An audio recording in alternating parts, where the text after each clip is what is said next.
it's Thursday, and so it's time for us to have a mindfulness moment. And we've been talking about play, and we've been talking about toys and how great they are for kids because they get them into this mindset where they get to practice problem solving and do it in a way that there's really no option for failure, because you're playing with blocks and you're doing something. There's no wrong. Like, there's cool, extra cool, and super extra special cool, right? But there's no wrong way to do it. And you can be as creative as possible. So I think that these kinds of toys are great for adults to play with too, because it allows you to play and focus and do those things. But not everyone is going to do that. Not everyone has the opportunity to sit and play, but you could get yourself some blocks and you could do it. But there's another way that no matter where we are, no matter what toy we do or do not have, we can find that sense of play in our imagination. And it's something called creative visualization. And I remember years ago, I was really stressed. I was in graduate school and I was having a tough old time. And somebody said, "Oh, you got to get Shaki Gawan's book, Creative Visualization." And I said, "Shaki what?" And they said, "Shaki Gawan. You got to get Shaki Gawan's Creative Visualization book." And I was like, okay. So the next day, the bus stop where I would get off to walk to where I went to graduate school let you off right at a bookstore.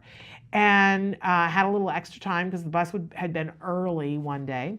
So the friend that I was riding the bus with, he said, "Hey, do you want to go into the bookstore?" I said, "Yeah, there was a book that I was supposed to get, and I can't remember. It was like some weird name, but it was Creative Visualization." He said, "Oh, Shaki Gawan's, like everybody knows, Shaki Gawan's Creative Visualization book."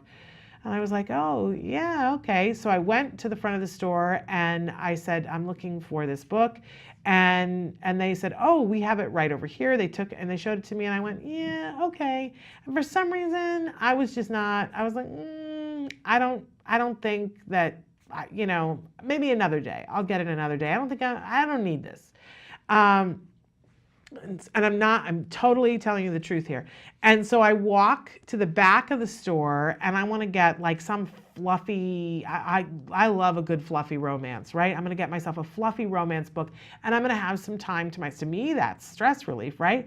So I walk completely away from the section where the gentleman had showed me the Shaki Gawan book, and I walk to the back of the store, and I get about halfway through the store, I'm walking along, and a book falls off a shelf and hits me in the head. And I was like, oh my gosh, I've been hit in the head by a book. And at this point, they had, what they did was that they had the shelves, and every once in a while they would stick a book sideways and then prop a book up on top of that book to display it, and they were overhead. And the book had toppled off of that. And I was like, oh, for heaven's sake, I've been hit in the head with a book. And the worker, different worker than the other one, comes over and says, "Oh my goodness, are you okay? I saw that book hit you in the head." I bend down to pick up the book. What do you think the book was? It was Shaki Gawan's Creative Visualization. Now I'm having a do-do-do-do moment.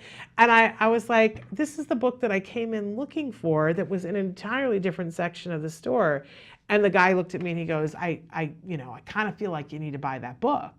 Doesn't that seem like the universe is throwing this book at your head? I mean, so I bought Shaki Gawan's book. I recommend that everybody at some time in their life does some kind of a book like this, because basically what it does is it teaches you to meditate productively and let your mind go on a journey and tell yourself some sort of a story.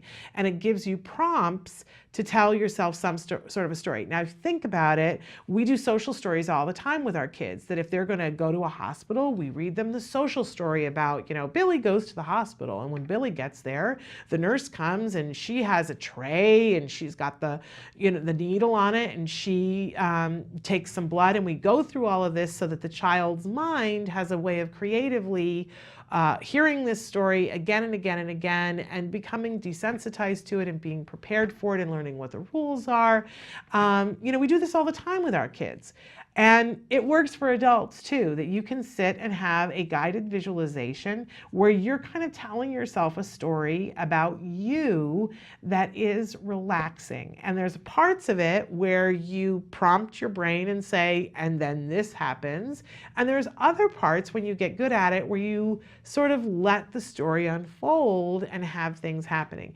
I think it's a really great way for us to relax and to dream. Along the road, a lot of times we forget what it is to dream. You know, we started the show today with talking about what if. What if? And that's a fabulous place to be. What if is where hope lives. What if is where all the possibilities live. Because in certain spaces, all kinds of things are possible. And sometimes when people tell you, you have this ability, you don't have this ability, your child has this ability, they don't have this disability, it peels away piece by piece our hope and our ability to dream. We don't have to let it. You can do creative visualization, whether it's Shakti Gawan's book or something else. You can sit on the floor and let your mind go on a vacation. You know, it's great to sit on a beach in Bali. I'm sure. I've never done it. I'm sure it's absolutely wonderful, but you got to pack a bag, you got to do all kinds of things, and then there's the grains of sands, right? I can go to a beach in Bali in my head right now and get a lot of the benefits without having to pack a bag and no grain of sand. So I put it out to you in this holiday stress time, find some time to do some creative visualization. And if you're not entirely up on it, I recommend Shakti Gawan's book. I don't think you have to be hit in the head to want to get it.